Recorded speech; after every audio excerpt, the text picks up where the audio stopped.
Na ką, mūsų stovyklos savaitė atėjo pagaliau į pabaigą. Per tą laiką jūs šį bei tą sužinojot, praktikavot aštanga vinyasa jogą, praktikavot ciklinio kvėpavimo technikas, sužinojot anatomiją, iš ko susideda, reiškia, tuos faktorius, kurie įtakoja jūsų emocinę ir mentalinę būklę. Na ir aš tikiuosi, jūs turit šiokį tokį supratimą, kaip viskas veikia. Na ir ką, tiesiog norėčiau paskatinti jūs toliau praktikuoti visą tai, tęsti tą praktiką. Nes rezultatus duoda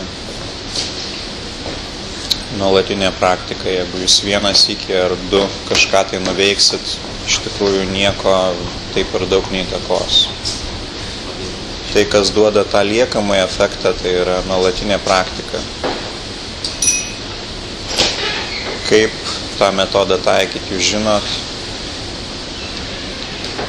Galite ateiti pas mus į jogos centrą, sudalyvauti grupėje žmonių, kurie jau ilgiau praktikuoja. Automatiškai bus lengviau, paprasčiau daryti, matysit, kaip kiti daro. Plius užsiėmimai ypatingi tuom, kad mes taisom atsižvelgdami jūsų galimybės.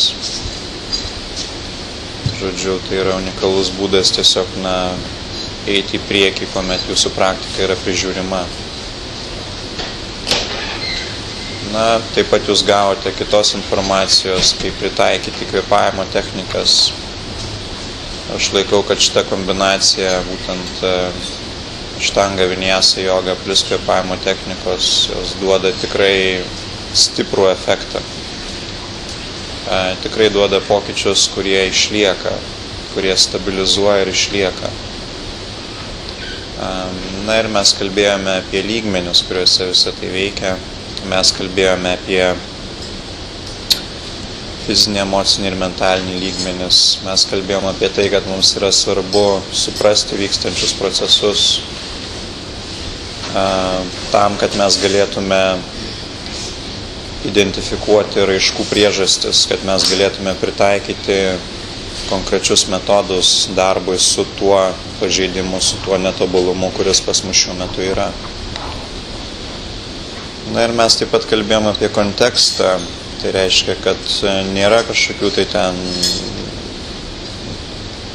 gėrio, blogio apskritai koncepcijų, tai yra mūsų kažkokie tai įvertinimai, tai yra dogmatika, kurios mes esam primaitinti. Yra tiesiog taip, kaip yra. Ir nei vienas iš jūsų nėra ten kažkoks blogas ar ten toks anoks, tai yra jūsų turimos raiškos arba suvokimai šiuo metu. Ir kaip aš minėjau, nei vienas žmogus nėra baigtas ar ten kažkoks tai sugedęs, sugadintas ir taip toliau. Jeigu jūs prisiimat atsakomybę už savo tolesnį vystymąsi, jūs galite, suvokdami visą tą vyksmo anatomiją fizinėme, emocinėme, mentalinėme lygiuose, tiesiog parinkti metodą darbui su konkrečiai tas sritimi, suvokdami priežastis, iš kur tai kyla, ir nušlifuoti tuos netobulumus.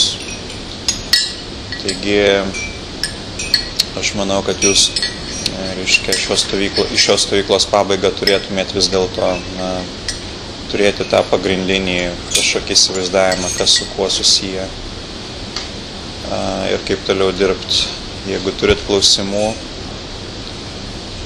dabar pats tas metas klausti, jeigu yra kažkokie dar neaiškumai. Tačiau aš manau, kad ta informacija ir tos praktikos, kurios mes darėm, tai yra galia, kurią jūs galite pritaikyti savo. Tai yra efektyvu, tai duoda rezultatus. Taigi tiesiog noriu pakviesti praktikuoti, tęsti tas praktikas.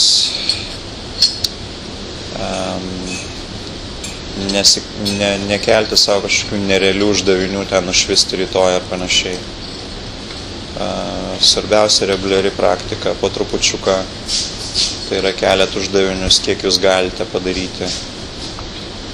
Tai galbūt tai bus porą praktikos dienų per savaitę, po pusvalandį ar po 15 minučių. Ir jūs palaipsniui, kuomet išvysto tą įprotį, jūs pridedat kažką tai. Ir tiek jūsų kūnas, tiek jūsų visa esybė palaipsniui norės daugiau. Tačiau jūs turite formuoti visą tai ant kažkokio tai pagrindo, kad tai galėtų augti. Nes tie atsitiktiniai visokie pribėgimai šį bei tą nuveikti, iš principo, jie neduoda išliekančių rezultatų. Mums yra svarbus išliekantis rezultatai. Tai yra augti atsispiriant nuo to pagrindo, kurį mes sukūrėme. Įprotis maždaug susiformuoja per maždaug 3 savaitės.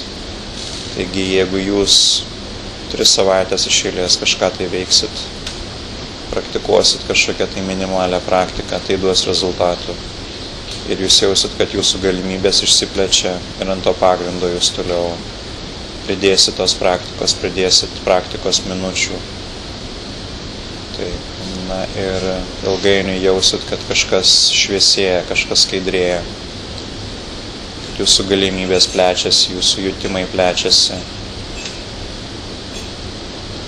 kad sugrįžta galia į jūsų rankas, kad jūs nesate tiek priklausomi nuo tų situacijų, kad jūs esate daugiau susitelkę, daugiau valdantys save, savo raiškas, automatiškai savo tolesnį likimą.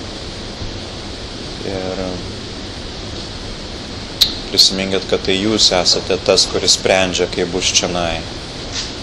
Ir laimės pojūtis ateina tada, kuomet jūsų pasirinkimai atitinka jūsų sielos uždavinius. Tada jūs jaučiate tą išsipildymą, tą tėkmę pavėjui, ne prieš vėją. Ir skirkite laiko išgirsti savo sielos uždaviniams, išgirsti, ką kalba jūsų siela, kur linksta jūsų siela. Taip, ir tai nėra kažkokia tai saldi, religinė koncepcija, ta prasme, tai yra realybė, anksčiau ir vėliau jūs nubusite į ją. Geriau žinoma anksčiau ir sąmoningai nei vėliau, kaip paskutinis lapas, ne paskutinis šiaudas. Taigi,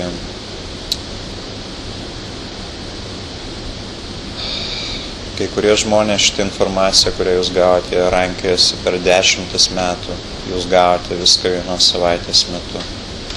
Aš manau, tai yra vertybė ir tai gali būti tarsi tramplinas, nuo kurio jūs galite atsispirti ir eiti toliau. Taigi pasinaudokite tom galimybėm. Ir būkite laisvi, būkite drąsūs. Klauskite, kas vyksta.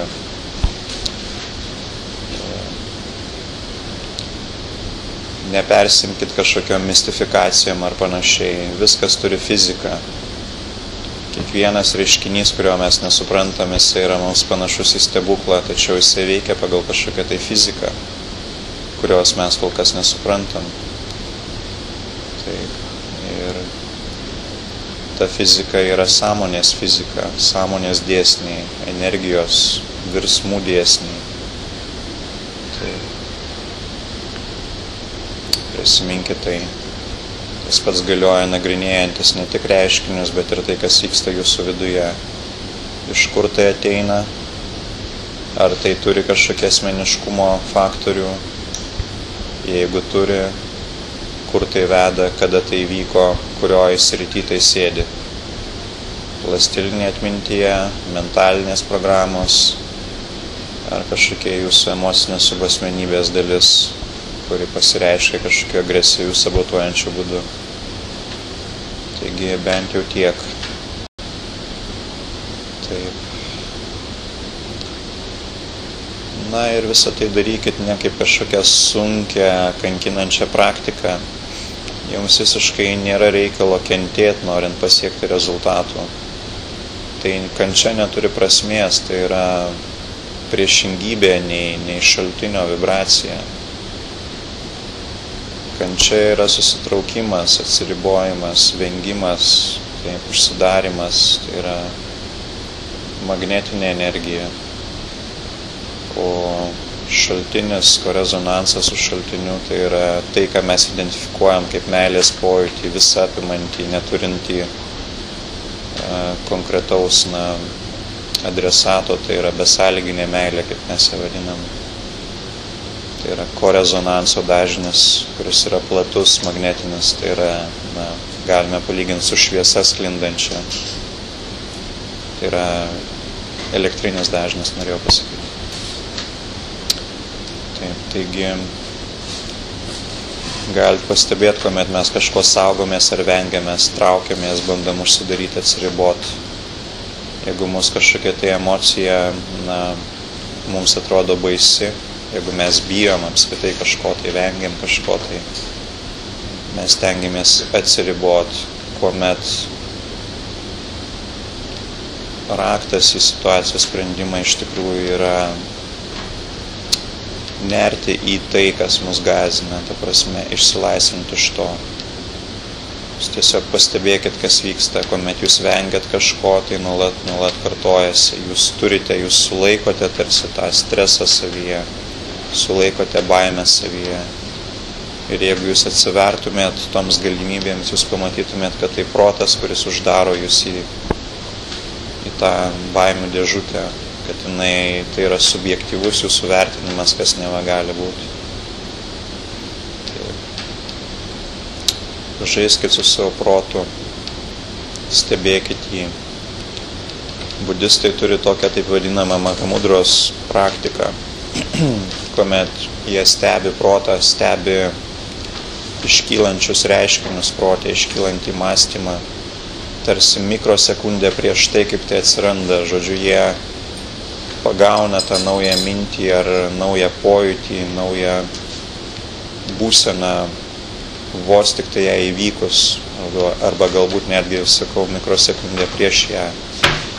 Ir tokiu būdu jie išlaiko objektyvumą. Jie tiesiog sako, kad ne aš, reiškia, esu ta emocija ar panašiai, bet mano kūnas tai patiria, ta prasme, tai atėjo, tai atplaukė, tačiau nesusitapatina su ta emocija, ta būsena, ta mintim. Ir tai leidžia išlaikyti atstumą ir objektyvesnį vertinimą to, kas vyksta. Tai leidžia nepanirti stačia galva į tą vyksmą, tą eigą. Taigi tai yra visai naudinga savistabos praktika. Ir prieinant iš jogos konteksto mes galime pasiekti tą pačią būseną, stebint savo kvėpavimą. Kaip aš minėjau, tiesiog sujungtas, sąmoningas, sekamas kvėpavimas. Jūs galite eiti gatve, galite sėdėti, galite klausytis dabar manęs. Tačiau jūs galite tiesiog sąmoningai kvėpuoti, jausti kiekvieną įkvėpimą, jausti kiekvieną iškvėpimą. Ir pirmas dalykas, ką tai išvystys jūsų gebėjimą susitelkti viduje, išvystys apskritai gebėjimą susitelkti. Ir iš šito taško jūs vėlgi įgysite tą objektyvų požiūrį, tai yra sudarysite atstumą tarp tos situacijos ir jūsų pačių. Jūs nenersite stačia galva į regažą, kuris kuria naujas reakcijas, naują ciklą kažkokių tai problemų. Taigi, tos reakcijos, tie jūsų kažkokie tai mąstymo principai, jie nėra nei geri, nei blogi, jie kyla, tai yra natūrali jūsų sistemos reakcija kažkaip atliepti dirgikliams. Tai yra natūrali jūsų kūno, emocinio kūno ir mentalinio kūno reakcija, tai nėra nei gerai, nei blogai, tai tiesiog natūralūs procesai. Tačiau mes turime prisimti atsakomybę ir stengtis, negniaužti savyje vykstančių procesų, bet tapti laisvi nuo automatinių reakcijų ir rinktis, kaip mes reaguojam. Čia yra esmė, rinktis, kaip mes reaguojam. Tai yra prisimkite atsakomybę už tai, ką jūs paleidžiate į aplinką ir kuo jūs esat, ką jūs sukuriat savimi, kaip jūs įtakojate aplinką.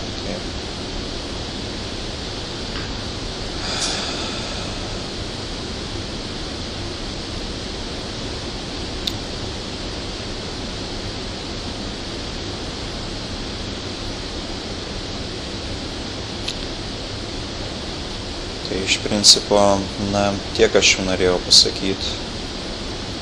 Aš žinau, kad kiekvienas iš mūsų idėjas, nors kažkiek pastangų gali kokybiškai pakeisti savo būseną ir tapti tobulesniu žmogum. Tai yra, mes esam suprojektuoti su neįtikėtinom galimybėm, tačiau šitoje erdvėje, šitoje ribotoje erdvėje mes turime tik tai ribotą gebėjimą matyti. Tai yra, mes matom ribotą spektrą tos aplinkos. Mes jaučiam ribotą spektrą tos aplinkos ir tos gyvybės, kuri jinai yra aplinkui. Įprastas žmogus nemato aukštesnių sferų ir jisai linkęs tikėti tik tai tuo, ką mato, tai yra apsiriboti savo 5 jutimais. Tačiau yra metodai, yra būdas išplėsti savo šitą jutimų skalę. Ir nei tikėjimas, nei dogmatika, nei kažkokios religijos jums iš principo nesuteiks to platesnio pajutimo, to kontakto su savo aukštesniais sąmonės lygmenimis. Tai, kas jums suteiks pokyčius, tai yra metodai, tai yra praktikos, konkrečios praktikos ir supratimas, kaip veikia jūsų energetinė sistema. Tai yra holistinis požiūris į žmogų. Ne vien kažkoks idėjinis, lygis, kuris realiai nieko neduoda. Taip jau paėmus. Jisai gali kažkiek tai sureguliuoti jūsų mąstymo modelius, žodžiu, jisai veikia mentaliniai plotmėj. Jeigu jūs melsitės nuolat taip, tai irgi stabilizuos, harmonizuos jūs. Tačiau tai yra savotiška riba, egzistuoja riba. Suprantat, jūs turite dirbti visais lygmenimis ir dirbti konkrečiai su metodais, kurie veikia jūsų fizinį, emocinį, mentalinį lygmenis. Veikia, stimuliuoja jūsų energetinius centrus, balansuoja, reguliuoja jūsų visą energetiką. Tuomet jūs vystotės visapusiškai. Ir prieš stimuliuojant save be abejo mums reikia išvalyti save. Štai kodėl mes dirbame su įvairiomis valymosi technikomis, štai kodėl tas valymosi kontekstas yra toks svarbus. Nes jeigu jūs stimuliuojat save, jeigu jūs kaupiate energiją savyje, tačiau jūs nesate išvalę savo karminio lauko, nesate išvalę savo trauminių įrašų, kitų įrašų savyje, ta energija paduota į jūsų sistemą, jinai tiesiog manifestuos kažkokius atsitiktinius ir neharmoningus rezultatus. Tai yra, jūs sakysit, aš praktikuoju, bet man blogėja, pasaulis aplinkui griūna. Taip, taigi yra tiesiog tas mechanizmas. Kuomet jūs dirbat su energetiniam technikom, mes turim suharmonizuoti visą save, išvalyti savo balastą iš savęs. Taip, ir be abejo tai neatsitinka per vieną dieną, kai kurie dalykai yra tokie giluminiai, arba mūsų prisirišimai, mūsų savisauga yra tokia didelė, kad mes bijom peržengti ribą. Ir užtat tai vyksta labai palaipsniui, po trupučiuką. Užtat yra didelė sėkmė, didelė laimė pakliūti į situaciją, sakykime, pakliūti į kažkokią tai praktikų programą, tokia kaip, pavyzdžiui, šita stovykla ar panašiai, kur jūs galite praktikuoti, sukaupti tą įdirbį, įprotį, išmokti metodų, būti palaikančiai aplinkoje, kuri leidžia jums tęsti tą praktiką, nesirūpinant iš principo pragyvenimo, maistu ir taip toliau.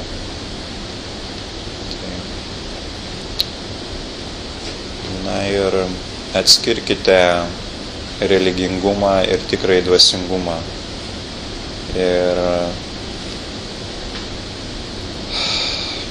prisiminkit, kad mokslas neturi priemonių pamatuoti, kas yra anapus jo įrenginių, taip sakant, jutimų skalės. Ir kad tobuliausias tas prietaisas priimti tiems dažniams yra žmogus, nes jis yra suprojektuotas taip. Žodžiu, vystykit savo intuiciją, plėskit savo emocinio kūno galimybės, jutimų skalę, per kūrybinę veiklą, per muziką, per garsą, per šviesą, spalvas, įsisavinant naujus įgūdžius, šokį, galų gale kažkokias tai, nežinau, judesius, gebėjimą valdyti įrengimus ar kažką tai, išmokite važiuoti dviračiu, nemokat ir taip toliau, ta prasme, tai išplečia jūsų gebėjimus visapusiškai. Na ir jūs ilgainiui jausit, kad, jeigu jūs klausėt erdvės kažko, jums ateina atsakymai ir jūs pasieksit būseną, kai jūs tikrai galite gauti atsakymus tiesiog suformulavę tą klausimą. Intuityviai jaučiat iš pat pradžių, kaip nėra, paskui jūs gaunat atsakymus konkrečiai jūsų klausimą. Taigi tai yra tiesioginė komunikacija ir jūs tikrai neinat iš proto. Taip, tai yra labai, prognozuojamas procesas, kuris pateikia tikslę informaciją, kuri pasitvirtina. Taip. Ir visą tai darykit be fanatizmo. Tai yra vėlgi būdas, kaip save toliau apriboti arba būdas nematyti realybės, tai yra fanatizmas. Tai mums šito nereikia. Stenkitės būti adekvatus, nepersistenkite su maistu ar kažkuo tai. Jeigu jūsų sistemai reikia valgyti, sakykime, ten ar mėsą, ar žuvį, ar kažką tai, valgykit. Nes tie priverstiniai vegetarai ar panašiai, jie tiesiog žaloja save. Aš esu matęs eilę pavyzdžių, kaip žmonės tiesiog degraduoja, jie nesugeba koncentruotis, jie yra išplaukę, nesugeba suskaičiuoti elementarių aritmetinių veiksmų ir jie sako, kad čia viskas gerai, aš išplaukęs, aš čia meditatyvus ar dar kažkoks nesąmonė visą tai yra. Jūs turite palaikyti jūsų biologijos taip pat gebėjimą tos dažnius priimti ir juos išlaikyti, jeigu jūs kažkur kabat, jeigu jums trūksta elementariai kažkokių mikroelementų, jeigu jūsų smegenys neveikia, jeigu degraduoja jūsų tas pats instrumentas, kurį jūs naudojat savo vystymuisi, tai yra jūsų fizinis kūnas, jūs niekur toli nenueisit. Jūs atsimušit į ribą. Ir mes turim surasti tą sveiką balansą tarp fizinio pajėgumo, tos mentalinės veiklos ir mūsų nuolatinių praktikų. Taip, jeigu kažkuris iš šitų išeina, taip sakant, iš vėžių, rezultatai gali būti atsitiktiniai, automatiškai mes kenkiam savo progresui, kenkiam savo, žalojam save.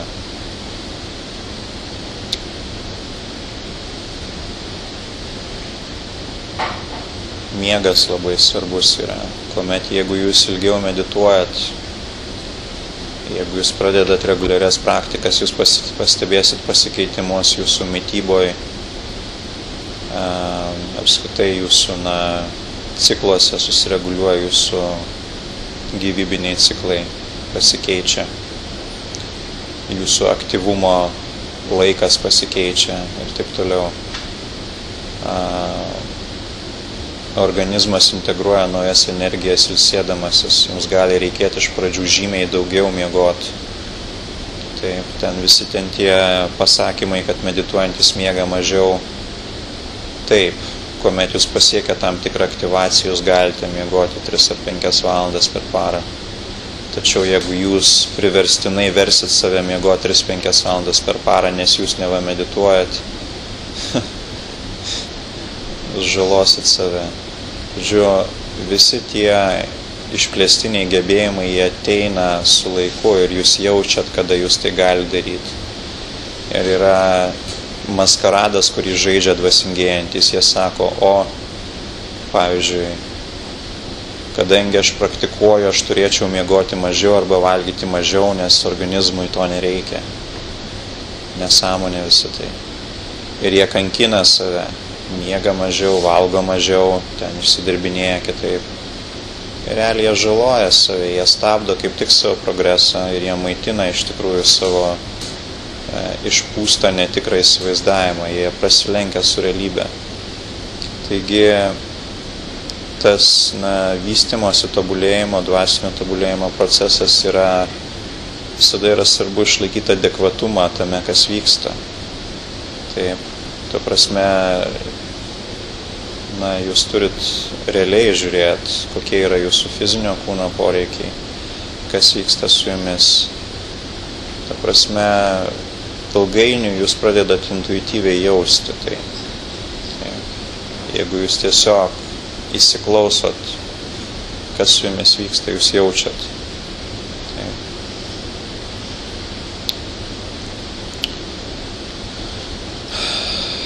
Kaip minėjau, turi būti balansas tarp tos mentalinės veiklos ir jūsų kitos veiklos. Nes vakariečiai yra pratę labai analizuoti ir nori visų tų rezultatų staigiai ir ant lėkštutės padėtų. Stengiasi viską suprasti ir panašiai. Tačiau proto tas gebėjimas suprasti, suvokti tą realybę anapus, jisai yra ribotas be praktikų. Vadinasi, netgi jeigu jūs kimšit į save ten 100 knygų, klausit ten protingų klausimų ir panašiai, iš tikrųjų jūs atsakymų nesuvokiat, tai nėra jūsų realybė. Taigi, kas yra svarbu žinoti, yra svarbu žinoti metodo veikimo principus ir kodėl jūs tai darot. Tada jūs galit klausti teisingo klausimo, kaip šitas metodas padeda mano tikslams. Ir ar jis apskritai padeda mano tikslams, kuriuo lygiu jisai veikia. Ar jis yra aktualus vis dar šiandieną, ar tai yra kažkokia senovinė praktika iškrapštyta iš kažkur tai skirta tam tikro sąmoningumo žmonėm, tam tikro lygio žmonėm. Ten kelių tūkstančių metų senumo praktika, kuomet nebuvo nei tam tikros dabartinės energetikos žemėje. Buvo visiškai kita sąmonė. Ta prasme, ar tos praktikos yra vis dar aktualios. Ir čia aš galbūt turėčiau paminėti konkrečiai šamaniškas praktikas. Visą tai veikia jūsų emocinio kūno lygyje, elementalų lygyje ir gali suteikti galios pojūtį. Jūs galite jausti, kaip jums atliepia gamta. Tačiau tai yra riboto aukščio praktikos, jos nėra iš principo aktualios. Kuomet jūs integruojat su aukštesniu sąmonės lygmenis, aukščiau žemesnieji susirenka, jūs taip pat jausit tą gamtą, gyvybę, komunikuosit su ją. Žodžiu, neskirkit savo dėmesio toms sritim, į kurias gilintis nėra aktualu. Aš prisimenu vieną istoriją, vieną tokią pamokančią istoriją iš vieno indiško mokytojo. Žodžiu, atėjo pas jį mokinys ir sako, mokytojau, išmokink mane uždegti ugnį delnu, pagaminti ugnį delnu. Ir jisai, mokytojas sako, tai yra beprasmiškas įgūdis, ta prasme, kam tau to reikia. Ir mokinys, žodžiu, kaip čia pasakyti, užpyko ant mokytojo ir pasišalino. Po 10 metų atėjo, sako, va, žiūrėk, aš išmokau be tavęs. O mokytojas sako, tu kvailys esi, tu praradai 10 metų savo vystymosi, susitelkęs į vienos savybės kažkokią tai vystymą. Todėl nežais kitų žaidimų. Čia pas mus Lietuvoje apskritai yra kažkoks dvasinis turgus. Viskas, kas įmanoma, atvažiuoja į Lietuvą. Jums nebūtina važiuoti į pasaulį, jūs gaunat viską, kas yra pasaulyje čionai. Tačiau objektyviai žiūrint, labai maža dalis iš tų praktikų apskritai yra aktuali, reikšminga ir gebanti jūs kažkur tai kilstelti. Todėl grįžtam prie esminės minties, konkretus metodai fiziniam, emociniam, mentaliniam kūnams. Tai ir tas pagrindas aštanga vinyasa joga, kvėpavimo technikos, jisai ko gero yra tas tramplynas į tolesnius lygmenius. Na ir mokymai, kurių 70% sudaro teorijos ir ten trupučiukas kažkokių lengvų praktikų. Žodžiu, penas jūsų mentaliniam daugiau planui, tai yra, vėlgi jos nėra tai, ką reiktų lygiuotis. Tai, kas keičiamas, prisiminkim, metodas ir tik tai metodas. Ne paistalai, ne teorijos, ne kažkokių tai klanų istorijos ar panašiai, bet mūsų darbas konkrečiose lygmenyse, mūsų transformacija, fizinė ir energetinė transformacija. Realiai transmutacijos procesas tikrąja ta žodžio prasme. Tai yra jūsų dvasinė evoliucija. Fizinės ir energetinės transmutacijos procesas. Ir tikslas yra jūsų evoliucija. Nėra kažkokia tai ramybė ten ar panašiai, tai yra pašaliniai reiškiniai, kuriuos jūs įgyjat. Ta prasme, tas savybės jūs įgyjat palaipsniui, kaip pašaliniai kažkokį tai efektą. Tačiau tai nėra tikslas. Tikslas yra save patobulint, išplėsti savo galimybės. Ir tikslas yra sąmonės evoliucija, o ne bėgti greičiau ten ar dar kažką tai. Trumpai tariant, mes nesportuojam. Mes galim tą daryti, jeigu mums tai yra reikalinga arba jaučiam, kad mūsų kūnas silpnas. Taip, yra reikalingas tam tikras kūno tonusas, jeigu jūs dirbat su energijom, kas lemia gebėjimą aktyviau tekėti tai energijai. Lemia gebėjimą sklandžiau integruoti tas energijas į save, kas lemia jūsų apskritai fizinio kūno švarą, kas reiškia, kūnas išsivalo nuo įvairių toksinų, metabolizmo produktų ir taip toliau. Ir visą tai įtakoja jūsų to kontūro, tos antenos, tos kūno antenos gebėjimą gaudyti platesnį spektrą tų dažnių, suvokti. Ir tas suvokimas nebūtinai jisai yra kažkokių tai žodžių, vaizdinių, formų pavidalu. Tai yra, jūs net negalit konkrečiai pasakyti, kas vyksta, tačiau jūs jaučiat kažkokią iš vidaus kylančią brandą, kažkokį ramumą, pažinimą, kažkoks amžinumo pojūtis ateina.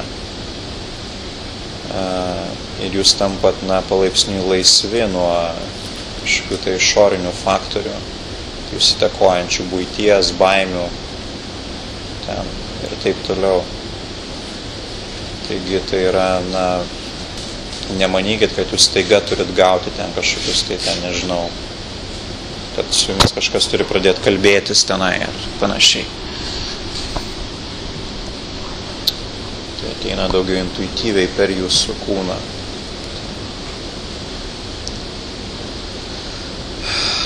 Na tai turbūt tokia būtų trumpa santrauka. Tikiuosi, tai buvo naudinga.